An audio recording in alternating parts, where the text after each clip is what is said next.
Oo, doon ko talaga naintindihan kasi hindi kami madalas mag-bonding nung bata ako. Mahilig siya sa baseball, ako sa basketball. Nakakulong si Nick Rainer matapos kasuhan ng first-degree murder sa pagkamatay ng kanyang mga magulang, sina Rob Reiner, isang legendaryong director sa Hollywood, at ang asawang si Michelle. Ayon sa district attorney, tumuturo kay Nick ang ebidensya. Anong ebidensya? Ang siya ebidensya at isang bagay na ihaharap namin sa korte upang matugunan ang pamantayan ng katibayan na kailangan sa bawat kasong kriminal na lampas sa makatwirang pagdududa. Maraming usap-usapan online tungkol sa mga teorya sa kaso at may nagtatanong kung si Nick Reiner nga ba ang pumatay sa kanyang mga magulang. Tinitingnan ko ang ilan sa mga kakaibang teorya sa nakakatakot at malungkot na kasong ito at kung ano ang maari nating asahan sa mga susunod na mangyayari. Ako si Anjanette Levy at ito ang Crime Fix.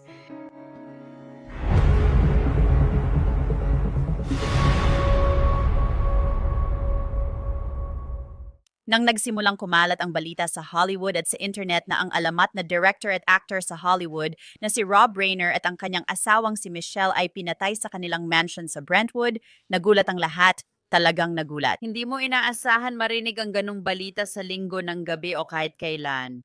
Patay na ang direktor na gumanap bilang meathead sa All in the Family at nagdirect ng When Harry Met Sally, The Princess Bride, A Few Good Men at Misery. Bakit may gustong manakit kay Rob Reiner at sa kanyang asawang si Michelle?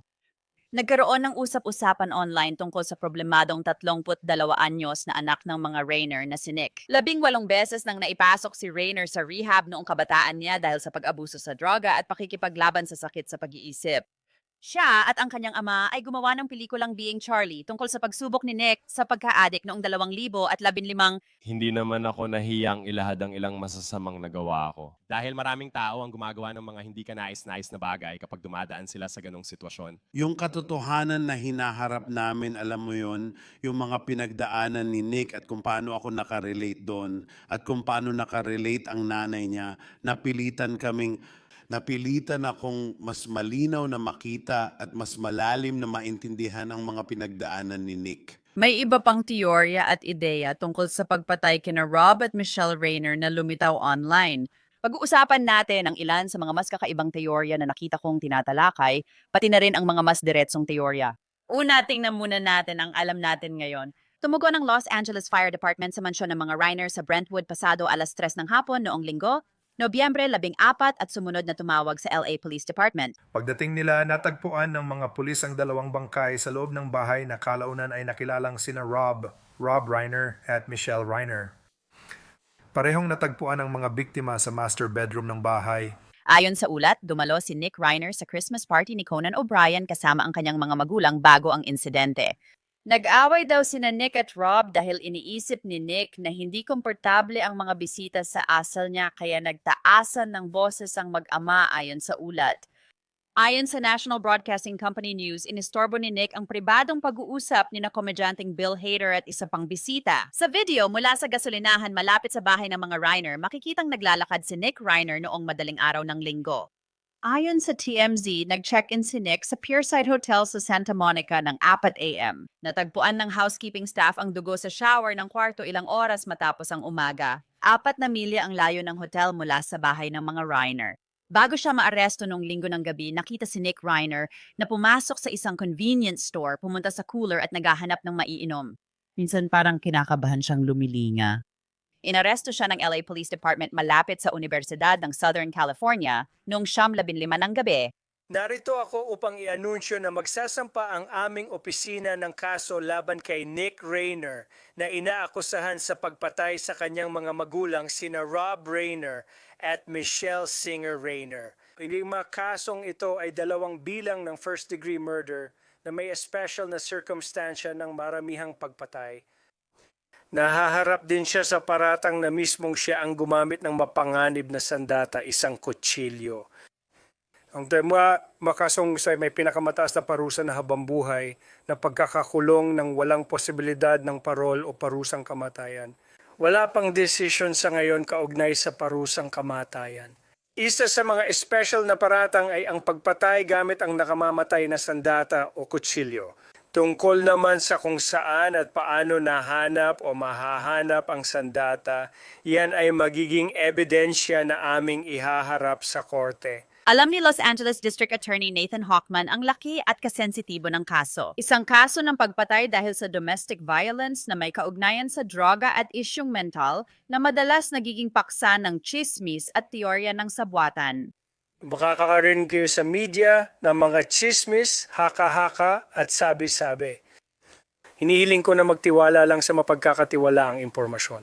Kung hindi ito galing sa opisina ng District Attorney, sa LA Police Department, sa opisina ng coroner o mismo sa korte, malaki ang posibilidad na maling impormasyon ang naririnig ninyo. Si Rob Reiner ay kilalang direktor at aktibong demokratiko pati hayagang kritiko ni Pangulong Trump.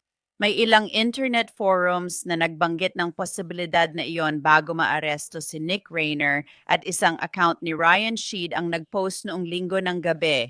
Noong 2021, sinabi ni Rob Reiner na gumagawa siya ng 33 episode na palabas sa telebisyon tungkol sa relasyon ni Vladimir Putin at Donald Trump. Inilarawan niya ang konsepto bilang pagsubaybay sa buhay ng dalawang lalaki mula pagkabata hanggang sa muling pagkikita nila. Layunin din nitong alamin ang mas malawak na epekto ng kanilang pagtatagpo sa demokrasya. Sinabi rin niya na katuwang niya si Ward Parry, isang manunulat, sa proyektong Ang Espiya at Ang Asset. May kinalaman ba ang Make America Great Again sa pagkawala ni na Epstein at Reiner? Talagang matindi ang suhestyon na iyan. May isa pang website na nagsabing may mga internet search tungkol sa bahay ng mga Reiner at kay Nick Reiner na nagmula sa Washington District of Columbia bago ang mga pagpatay. Sa ibang message board, may user na nagsabing si Romy Reiner na kababatang kapatid ni Nick ang nagturo sa kuya niya para itago ang sarili niyang pagkakasangkot sa marahas na pagpatay. Walang kahit anong ebidensya na nagsasabing sangkot si Romy Reiner dito. Sa The Criminally Obsessed podcast, sinabi ng dating federal prosecutor Nima Romani na maaaring idepensa na nadroga si Nick Reiner sa party ni Conan O'Brien kaya siya naging marahas. May mga gumagamit ng internet na nagsabing posibleng biktima ng pang-aabuso si Nick Reiner o gagamitin niya ang Menendez Brothers defense bilang biktima. Ngayon, muli, walang ebidensya na naipakita na nagpapahiwatig na sina Rob at Michelle Reiner ay gumawa ng anuman maliban sa pagsuporta sa kanilang anak at pagsubok na matulungan siya sa kanyang mga pangangailangan. Linawin natin yan. Sa ngayon, isang beses palang lumitaw sa korte si Nick Reiner at hindi pa nga natin siya nakita. Kagalang-galang na po, maaari po bang ipagpaliban ng arraignment na iskupusan ng tapusin ito ngunit masyado pang maaga? Nakipag-ugnayan na kami sa abogado ng District Attorney at kung papayagan ng korte, ang Enero 7 ay maginhawang petsa para bumalik para sa petition. Nick, sa pagkakataong ito ay tatanggapin ko ang waiver, mabilis na inayos ang mga waiver para sa iyong plano. Ginoong Reiner, may konstitusyonal at legal kang karapatan sa mabilis na arraignment. Hinihiling ng iyong abogado na ilipat ito sa Enero 7, 2026. Isinusuko mo ba ang karapatan mo sa mabilis na arraignment ngayong ikapito ng Enero 2026? At sumang-ayon ba ang abogadong ito sa pagsuko? Sumangayon po ako. Napatunayan ng korte na kusang isinuko ng nasasakdal na may sapat na kaalaman at pahintulot ng abogado ang karapatan sa mabilis na arraignment. Si Nick Reiner ay kasalukuyang kinakatawan ni Alan Jackson, ang abogadong tumulong mapawalang sala si Karen Reed. Kinatawan din niya si Harvey Weinstein at Kevin Spacey. Meron lang akong ilang mabilis na sasabihin. Una sa lahat at pinakamahalaga, ito ay isang napakalaking trahedya na dumapos sa pamilya Reiner. Alam nating lahat yan at taos-puso kaming nakikiramay sa buong pamilya Reiner. Meron talagang napakakomplikado at seryosong mga isyu na kaugnay ng kasong ito. Kailangang masusing, ngunit maingat na pagtuunan, suriin, pag-aralan at himayin ang mga ito. Hinihiling namin na payagan ninyong gumana ang sistema ayon sa disenyo nito. Hindi sa pagmamadali ng paghatol, hindi sa padalus-dalos na konklusyon, kundi may pagpipigil, may dignidad at may paggalang na nararapat sa sistemang ito at sa prosesong ito at nararapat din sa pamilya. May sanagiyang arraignment ay sa Enero 7, yun ang susunod na pagdinig sa korte at yun lang ang masasabi ko. Maaring may mangyari pang iba sa susunod, pero sa ngayon mananatili muna tayo sa kasalukuyang proseso. Pagpapatuloy lang ito ng arraignment at walang mahalagang nangyari ngayon. Babalik kami para sa arraignment sa parehong departamento sa Enero 7. Magkikita tayo ron. Nabalitaring napapagod na sina Rob at Michelle Reiner sa ugali ng anak nila at gusto na nilang paalisin ito sa bahay. Ayon sa isang teorya, Maaring gumagamit ng droga si Nick Reiner, nagalit siya sa di tiyak na dahilan at dahil sa epekto nito o pagkabaliw, sinaksak niya ang kanyang mga magulang. Sabi ng medical examiner, namatay ang mga Reiner sa maraming saksak. Para talakay ng pinakabagong balita, papasukin ko si Matt Murphy. Isa siyang dating taga-usig mula sa California at nakapag-usig na ng mga serial killer. Marami na siyang nagawa sa kanyang panahon, kaya Matt, maraming salamat sa pagdalo mo. Yung pinakabagong balita ay iniulat ng TMZ na si Nick Reiner ay na-diagnose na may schizophrenia. Hindi ko iniisip na nakakagulat yon. Pero na-adjust daw ang mga gamot niya at naging pabago-bago ang ugali niya. At itinuring siyang delikado dahil sa mga pagbabago sa gamot na sinabayan pa ng posibleng paggamit ng ipinagbabawal na gamot. Ano ang masasabi mo sa posibilidad na maghain sila ng not guilty by reason of insanity na plea? Sa tingin ko makakakita tayo ng depensa tungkol sa mental health sa kahit anong paraan. Sa palagay ko halos sigurado na yon. Ayon sa mga ulat at hindi pa ito kumpirmado, may dugo raw sa mga kumot sa hotel. Nagkaroon tayo ng pagtatalo bago ito nangyari. Walang ebidensya, wala tayong narinig na palatandaan ng sapilitang pagpasok na nagpapahiwatig na may susi ang gumawa nito. Kaya para sa akin hindi ito hudunit. Ibig sabihin ang susunod na pinakaluhikal at malamang na epektibong estratehiya ng depensa ay ang ipaglaban ang tinatawag na not guilty by reason of insanity or not guilty by reason of insanity. At alam mo may hirap na kaso ang mga yon. Nagkaroon ako ng halos kaparehong kaso sa Newport Beach. Ang kaso ko kay Nicholson na kinasasangkutan ng isang napakayamang binata na may organikong sakit sa pag-iisip, schizophrenia, na na-develop niya at hinaluan pa ng labis na paggamit ng droga at pabalik-balik sa rehab at halos kapareho ang kwento. Nagalit siya sa magulang at pinatay ang nanay at tatay niya sa kanilang magandang bahay sa Newport Beach gamit ang kutsilyo. Sa kasong yon, hinintay pa niya ang kasambahay at pinatay din niya ito. At pareho lang din yon. Kung totoo ang mga ulat na sina Rob Reiner at ang kanyang asawa ay pinugutan ng leeg, yun mismo ang ginawa nila. Ginawa ito ng taong ito sa kaso ni Nicholson nang pinatay niya ang kanyang mga magulang. Ito ay tinatawag na parricide. Ang pagpatay sa iyong mga magulang ay kilala bilang parricide. At sa kasong iyon, kahit na may mahabang at mahusay na naitalang kasaysayan ng totoong sakit sa pag-iisip, napagpasyahan pa rin ng hurado na siya ay legal na matino. Nangyari iyon nung Halloween ng taong ito.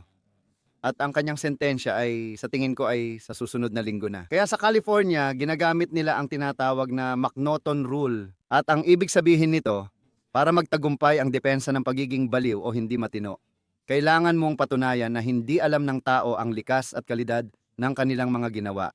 Nasa depensa ang responsibilidad na patunayan ito sa pamamagitan ng preponderance ng ebidensya. Isa itong bifurcated na sistema o bifurcated na paglilitis na ibig sabihin ay parang sa mga kaso ng death penalty. Una, meron kang guilt phase at pagkatapos ay may pangalawang yugto. Isang pangalawang paglilitis kasama ang parehong hurado para matukoy ang katinuan. Kaya una, siya ba ang pumatay at pagkatapos ay susunod, ginawa ba niya ito? Siya ba ang responsable dito? At mahirap na depensa ito pero sa tingin ko hindi ko alam kung saan manggagaling ang impormasyon kung hindi mula sa depensa. Mahigpit si Nathan Hochman sa pamumuno ng grupo. Yan ang district attorney ng Los Angeles, kaya magiging interesante itong panoorin. Ang susunod na hakbang, ipagpapatuloy nila ang arraignment kaya kailangang maghain ng plea ang depensa sa tamang panahon. Kung huhulaan ko, masasabi kong hindi siya guilty dahil sa dahilan ng pagkabaliw. At pagkatapos ay magsisimula na tayo sa usaping mental health. Kasabay nito, si Nathan Hochman, ang district attorney ng Los Angeles, ay kailangang magdesisyon tungkol sa death penalty at gagawin nila ang tinatawag sa Los Angeles na live-see hearing kung saan si Alan Jackson ay magpepresenta kay Nathan Hochman mismo at sa kanyang staff tungkol sa mga nagpapagaan na salik o kung bakit naniniwala siyang dapat hindi death penalty ang ipataw base sa ebidensya. Sa California, ang espesyal na sitwasyon ay nangangahulugang habambuhay na kulong na walang parole. Alam mo, marami talagang kailangang pag-usapan dyan. Ibig kong sabihin, malinaw naman na si Nick Reiner ay may mahabang kasaysayan ng pag-abuso sa droga.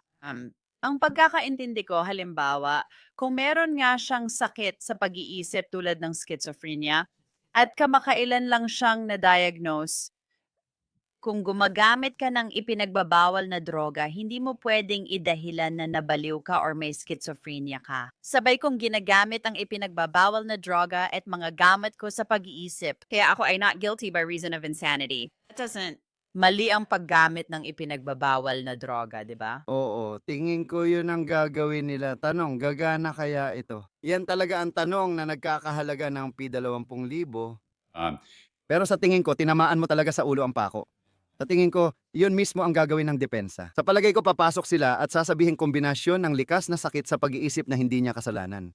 Tingnan mo yung diagnosis na ito. At lalo pa itong pinasama ng droga. At tatawag sila ng mga eksperto para pag-usapan kung paano siya wala sa sarili ng ginawa niya iyon at kung ano-ano pa. Nakita na natin yan dati. Ang tanong, maniniwala ba ang hurado? Interesante itong panoorin. May kakilala akong kaibigan sa LA District Attorney, si Nathan Hochman. Tinanggal ng mga botante ng Los Angeles County si George Gascon bilang katulong nung nakaraang taon. Para sa akin, siya ang pinakamasamang nangyari sa pampublikong kaligtasan sa kasaysayan ng Los Angeles kung saan ako lumaki. At naging seryoso ang mga botante at iniloklok si Hochman para linisin ang gulong iniwan ni George Gascon. Kaya may district attorney tayong diretso, napakasanay at magaling na nagtatalaga ng mahusay na team para dito. Kaya kilala nila si Alan Jackson.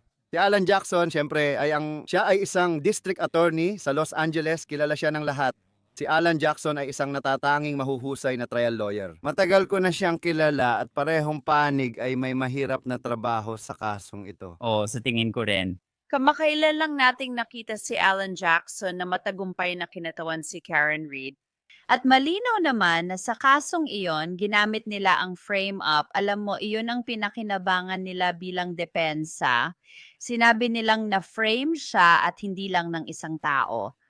Parang lahat ng tao sa lungsod ng Canton ay sangkot dito ayon kay Alan Jackson. Sa tingin ko, buong estado pa nga. Oo, tama ka dyan. Kaya pakiramdam ko, alam mo yon, kinuha mo si Alan Jackson at binayaran mo siya ng malaking halaga para iligtas ka sa malaking problema. Meron ka bang nakikita kahit anong paraan? Ibig kong sabihin, kasi tiningnan ko na rin sa, alam mo yon, sa internet, makikita mo ang daming usapan tungkol, syempre, wow, Nick Reiner, alam mo yon, paggamit ng droga, ito, iyon, at kung ano-ano pa. Pero makikita mo rin na may mga taong nagsasabi, sa tingin ko, gagamitin niya ang depensa ng Menendez Brothers. Sa tingin ko, sisisihin niya ang mga kapatid niya. Sa tingin ko, gagawin niya ito. Sa tingin ko, ibig kong sabihin, may nakikita ka bang paraan na susubukan ni Alan Jackson na gawin ng ganun? Depensang parang may sabwatan, malinaw na iba ang kasong ito. Sa tingin ko, hindi niya kailangan gawin yon. Sa palagay ko, sapat na ang mga issue niya sa adiksyon, droga, at sa tingin ko, doon siya tutungo. Pero posible pa lahat ngayon. Tandaan, maaga pa ang investigasyon at marami pang tao. Kung sanay tayo sa law and order na may resolusyon sa 42 minuto kasama commercials, hindi mangyayari yon dito. Ang proseso tungkol sa mental health sa kriminal na proseso dito sa estado ng California ay mahaba at paikot-ikot at kung huhulaan ko, aabot tayo ng hindi bababa sa 2 taon bago magkaroon ng paglilitis. Kung kailangan kong manghula, maglalagay si Alan Jackson ng not guilty by reason of insanity plea. Sa isang punto, papalitan ang not guilty plea ng not guilty dahil sa kabaliwan. Sa palagay ko, may lalabas na maraming ulat mula iba't ibang outlet tulad ng TMZ para baguhin ang pananaw ng publiko tungkol dito. Sa tingin ko, gagawa siya ng napakapaniwalaing pakiusap kay Nathan Hochman na huwag itulak ang parusang kamatayan. Hinuhulaan ko na si Nathan Hochman, pag-iisipan niyang mabuti ang lahat ng iyon. Hindi ko iniisip na hihilingin niya ang parusang kamatayan dito. Batay lang sa merito ng kaso dahil ito ay usaping pampamilya dahil sa iba't ibang mga issue. Hindi ito mga estranghero, inosente sila, pero hindi ito katulad ng pagpatay ng 2 estranghero sa kalsada o sa paradahan ng Home Depot. Kaya lahat ng salik na nagpapabigat kumpara sa nagpapagaan, 15 taon akong miyembro ng komite ng Orange County na nagbibigay ng rekomendasyon sa taga-usig ng distrito at humiling lang kami ng parusang kamatayan sa wala pang 4% ng mga kasong kwalipikado. Kaya napakabihira nitong hinahangad, lalo na sa California.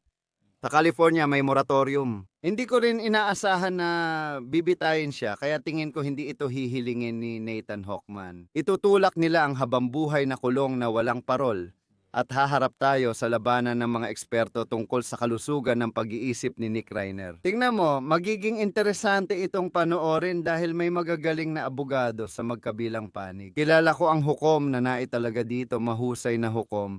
At magiging interesante talaga ito. Tingnan mo, tinatamaan na ng adiksyon ang bawat pamilyang Amerikano sa iba't ibang paraan ngayon. Lalo na may kilala tayong batang ganito. Lumaki ako sa West Los Angeles.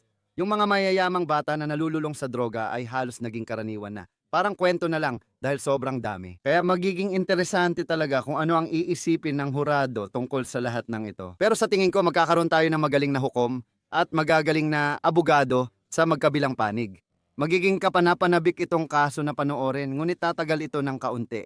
Sa tingin mo ba posible kahit maaga pa sa usaping ito, hindi pa rin ako, alam mo yon, hinihintay ko pa rin si Alan Jackson na questionin or gumawa ng aksyon sa investigasyon. Ibig kong sabihin kahit malinaw at diretso ang mga naririnig natin, hindi pa ito kumpirmado at pwedeng magbago ang lahat. Ibig kong sabihin, tingnan mo kung ano ang nangyari sa kaso ni OJ, isa pang kilalang dobleng pagpatay sa Brentwood. Iba naman ang mga naging salik sa kasong iyon, syempre, lalo na pagdating sa issue ng lahi. Pero siguro, habang tinitingnan ko ito, iniisip ko sa sarili ko, alam mo, si Alan Jackson palaban siya, kinukuha mo siya para lumaban, pero may posibilidad ba na si Alan Jackson, sa kanyang karanasan sa LA District Attorney's Office, lumapit ang pamilya Rainer at nakiusap na huwag siyang ikulong habang buhay, sa halip ilipat siya sa mental na institusyon dahil yon ang kailangan niya. Sinusubukan niyang ayusin ang kaso sa kahit anong paraan. Walang paraan na maayos ang kasong ito, hindi ito maaayos. Ito ay aabot sa paglilitis at kung siya ay magtagumpay at makakuha ng hatol na not guilty by reason of insanity o hindi guilty dahil sa dahilan ng kabaliwan, si Nick Rainer ay ipapadala sa isang mental health facility kung saan siya ay susuriin kung delikado siya sa komunidad. At makakalaya talaga siya. Kahit 1 taon, 2 taon, 10 taon pa, makakalaya pa rin siya. At alam mo ba kung gaano kalaking panganib ang maaaring idulot ng isang taong tulad niya? Wala na siyang mga magulang, hindi sa pagbibiro, pero kailangan nating makita at pagmasdan. Noon sa University of California, Santa Barbara dati kong paaralan, may kilalang kasong nangyari rin. Ang anak ng isang napakayamang tao sa industriya ng pelikula ay minaneho ang kanyang kotse sa isa sa mga kalsada kung saan maraming estudyante at nakapatay ng maraming tao. Ipinagtanggol siya ni Jack Early sa Santa Barbara County, isang magaling na abogadong nakalaban ko na sa mga kasong pagpatay at napaniwala ang hurado. At pinalaya ang taong yon at dinala siya sa isang mental health facility ng ilang taon at nakalabas din. At tiyak na yan ang inaasahan ni Nick Rainer at kailangan nating hintayin kung ano ang mangyayari. Pero tingnan mo, nakita na natin yung mga kasong ganito dati sa California at iba-iba ang naging resulta. Tradisyonal, parang yung kaso ko kay Nicholson mula Newport, napakataas ng pamantayan pero tingnan mo yan ay sa Orange County at pinapatakbo. Ibang-iba ang opisina ng district attorney doon kung saan ang mga piskal ay